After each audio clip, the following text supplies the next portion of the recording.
Lebioda wept.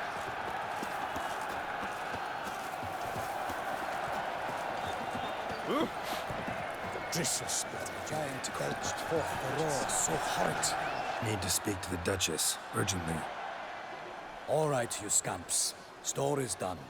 Go find your parents. But the Palmerine, what about the story of Rittik and the dragon? Tales for another time. But take a good look at the man who stands before you now. This is Geralt of Rivia, the master witcher who lent his valiant hand to the defeat of the giant Goliath. Master Witcher, is it true virtue always trumps villainy?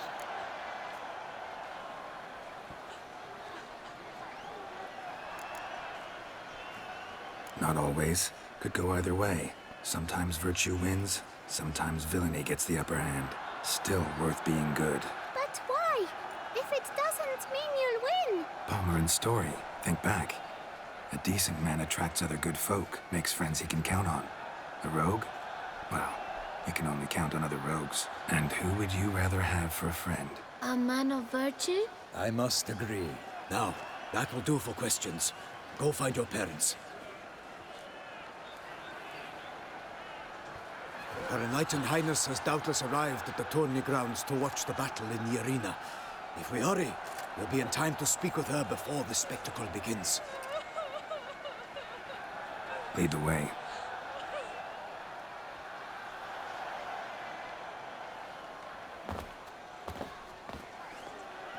Who's fighting? Nilfgaardian gladiators? Close, but not quite. As you will soon see. Someone's gonna fight a Shaelmaar with only some bells on its tail to confuse it, slow it down? Whatever is the problem? The beast is a gift from the Emperor, no less.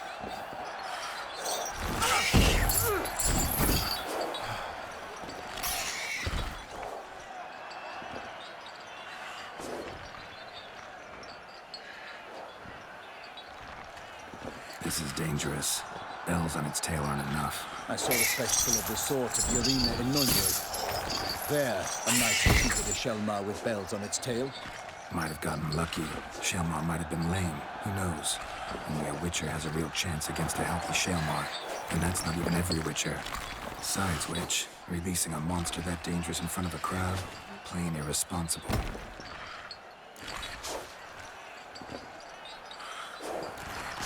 Let's go.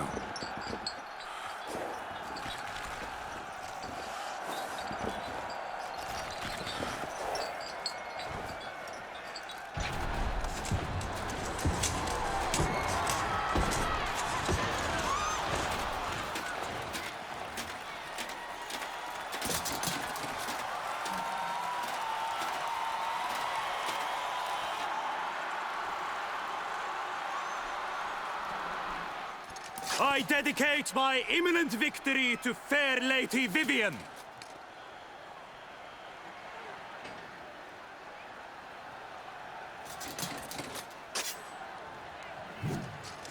It's begun. The fight shall have to end first. We must wait.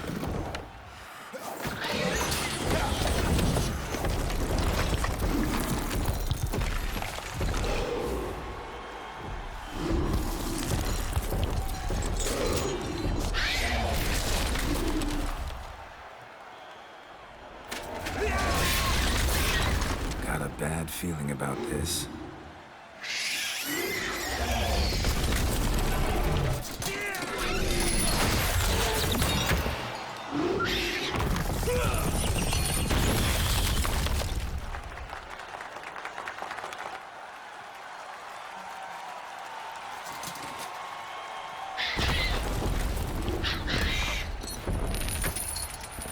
Damn it.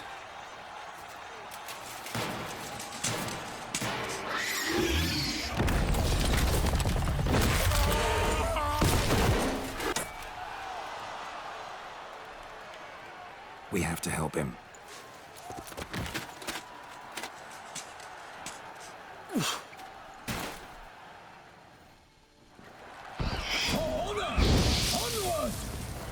Gotta keep it down. Can only tell tell where we are when it hears us. Alas, united, the beast heaved its foul girth, let loose a roar, and knocked him to earth. Then down came the Witcher in one mighty bound. He fights to What the beast. now, you Its piece plans of filth? confound. Out breathed flame. And thus the Witcher's life was snuffed. All our hopes, alas.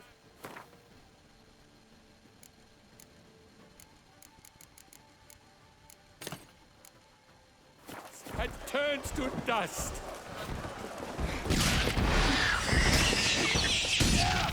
Honor, wine, and country! Damn.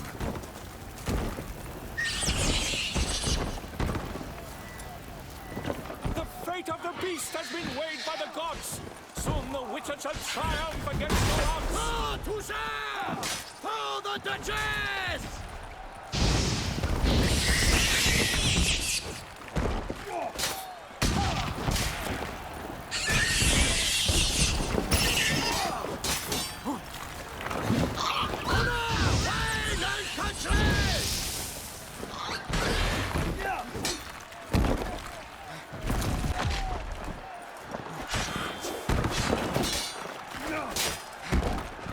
The Witcher waited till the time was true, then twirled, danced, and spun, struck the monster right through.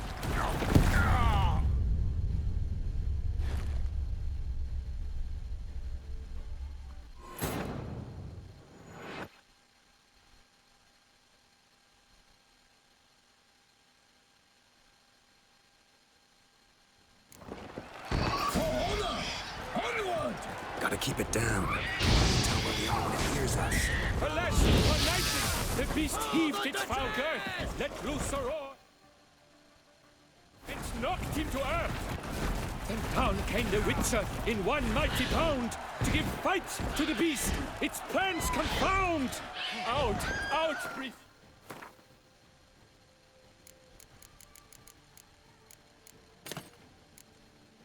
Flame. And thus the Witcher's life was snuffed.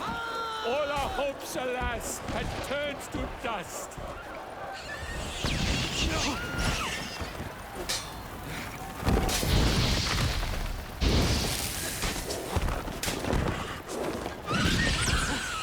Honor, wine, and country!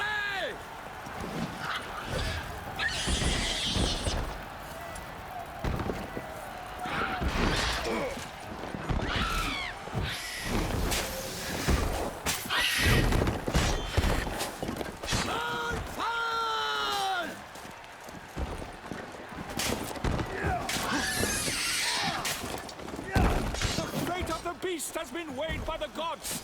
Soon the Witcher shall triumph against all odds.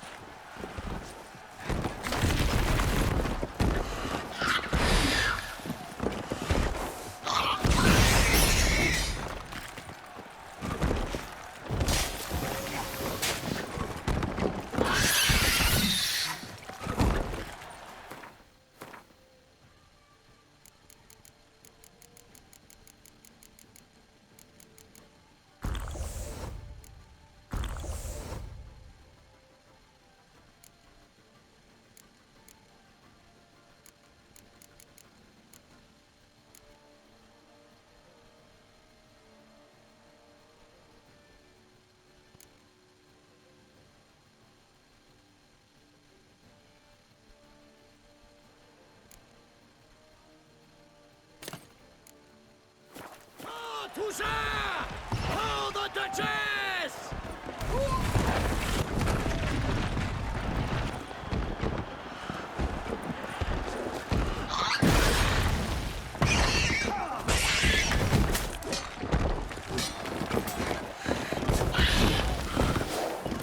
Show me what you got. The Witcher waited till the time was true, then twirled, danced, and spun, struck the monster right through. Alas, Calmarin lies prostrate. He has breathed his last breath. Avenge him, Witcher, and safely unto death. Like a bow who leaves at the love's first spurt, so the Witcher wooed the Shelmar, then its foul heart hurt.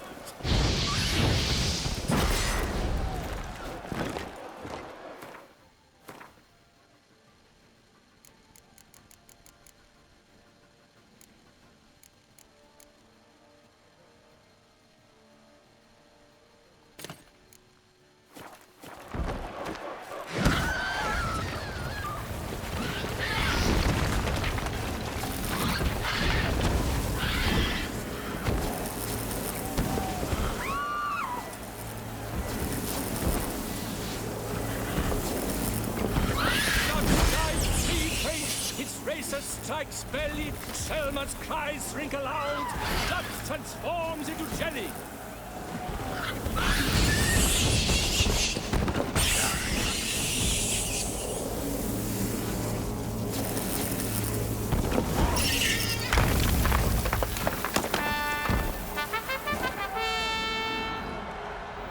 The Selma lies defeated by Geralt of Rivia, master of the witchering trade.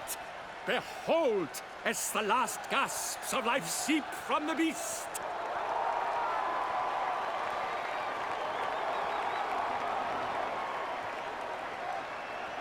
Master Geralt, do what you must. Finish the deed!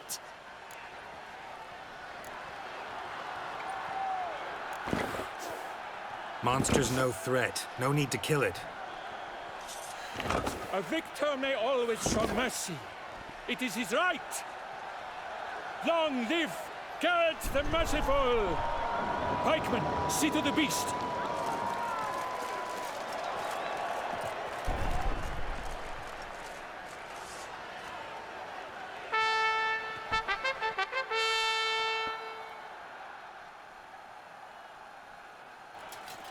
Forgive me. I am not as nimble as in my younger years. You fought bravely. Thanks for your help.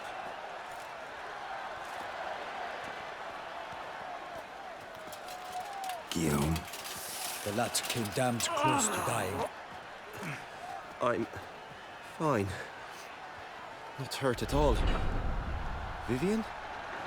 Smile as befits a hero and keep silent. Speech clearly pains you. She approaches.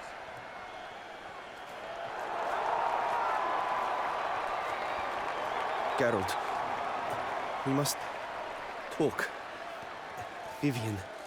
You shall talk later, in the medic's tent. Geralt, magnificent, breathtaking. Your Grace. We knew that to summon you was a brilliant idea. We are delighted, ravished to have struck upon it. And I'm truly, honored. See to our young hero. Hop, hop. For we must make off with Geralt. We should talk. We had been long awaiting your arrival. Had nearly lost hope. Then suddenly, that entrance, so spectacular.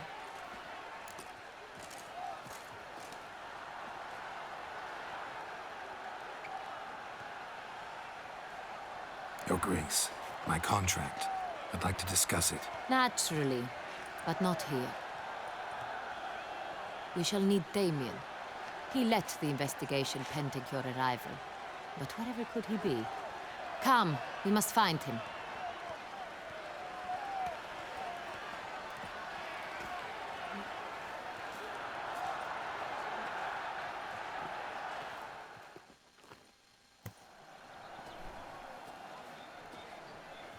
Tell us, have you come alone? Or did Viscount Julian accompany you? Wish to see Dandelion, Your Grace? Yes. I mean, no. Yes. But solely to tell him we regret. Yes, deeply regret rescinding the death sentence we so justly handed down upon him. If we could turn back time, we would make certain he sat in a tower till he rotted. No, we would ensure he was broken on the wheel, then drawn, hanged, and quartered.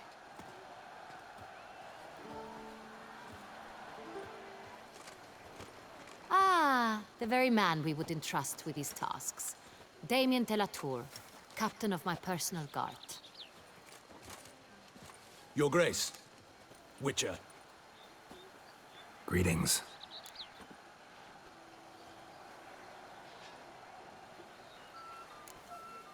Sorry to have to tell you, but the guardsman handling the last victim's body... I know already. The creature in the cellar of Corvo Bianco. Was it the beast? No. A Bruxa, a kind of vampire. Not the beast, but tied to it in some way. You know this how? Through careful analysis of the evidence, both on the riverbank and at Corvo Bianco. Do you mean to insinuate the investigation thus far has been sloppy? Geralt insinuates nothing of the sort. We must listen to him attentively. I examined the body of the beast's last victim. Might have found something. Need to analyze it. A quiet place, that's what I could use most right now. And maybe the help of an alchemist or a mage. Also like to hear all you know about the previous victims. Take it Sir Delatour is my man for that. Firstly, call me Damien, please. Secondly, you should know I spoke against summoning you here. I've heard much about you. You bring trouble, or thus far have, always. And we've enough trouble as it is. Yet we are capable of defeating the beast on our own, without an outsider's help. I've no doubt about it. Damien, we settled the matter of the Witcher's employ some time past. Definitively. Since you have broached it nonetheless, let us discuss Geralt's pay. Are the legends true? Do Witchers usually demand that which you find at home, yet did not expect? Yes, Your Grace. The law of surprise. Time-honored. We shall be candid. The surprises we encounter on a daily basis would be of no value to one such as you. What awaits at the palace are edicts to sign and portraits of suitors from far-off lands. I fear you would find little use for either.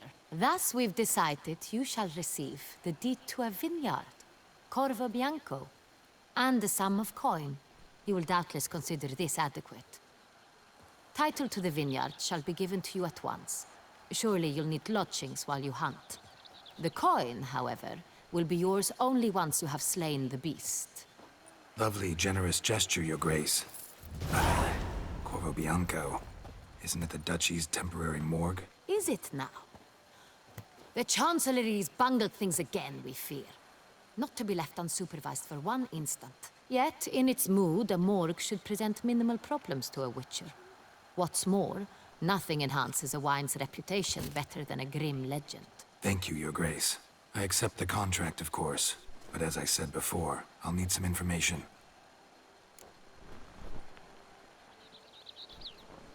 How'd it start? Who was the first victim? Crespi was the first to die. He was famed once for his many glorious tournament victories. Then he grew old, hung up his sword, and took to winemaking. Crespi was not loved by the wine merchants. He was ruthless in business and thought to cheat many a time. He asked us for a dispensation from all court ceremonies. We did not grant it. We could not. Once you've taken the oath of a knight, you remain a knight till death. How'd he die? Where'd they find the body? Quite unusual, the circumstance. He was at a feast when suddenly one of his fellow feastgoers noticed he was missing. The town watch found him an hour later. On his hands and knees, propped against the town pillory, his sword hanging from his neck. He had died of wounds inflicted with claws, not a weapon.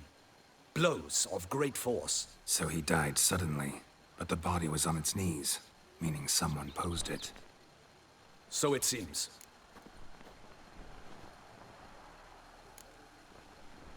Second murder.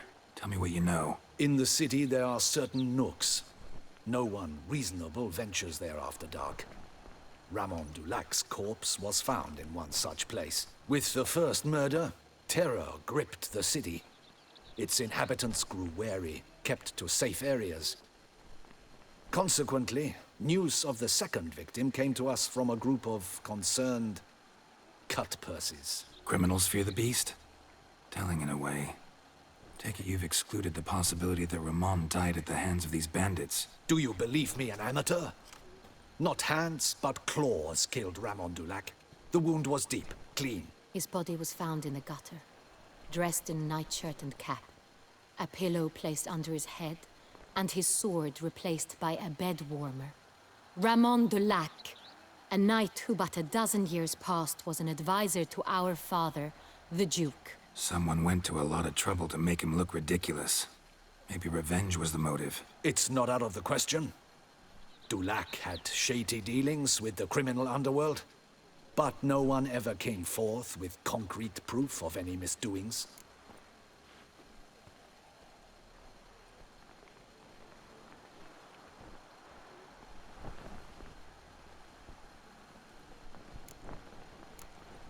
So, first two victims were knights, best years behind them. The same could be said of the third. Sir Delacroix was wont to claim that in modern times knights face new challenges, enterprise being the latest addition to the chivalric virtues. He made a veritable fortune in the grain trade. Palmerin even nicknamed him Sir de la Stinchi. Found a coin pouch on his body. Contained florins dating from various times, hailing from different provinces of the Empire. Delacroix loved coin, true, but had no patience for numismatics. Lots of similarities between the victims. All the bodies were found in strange places under extraordinary circumstances.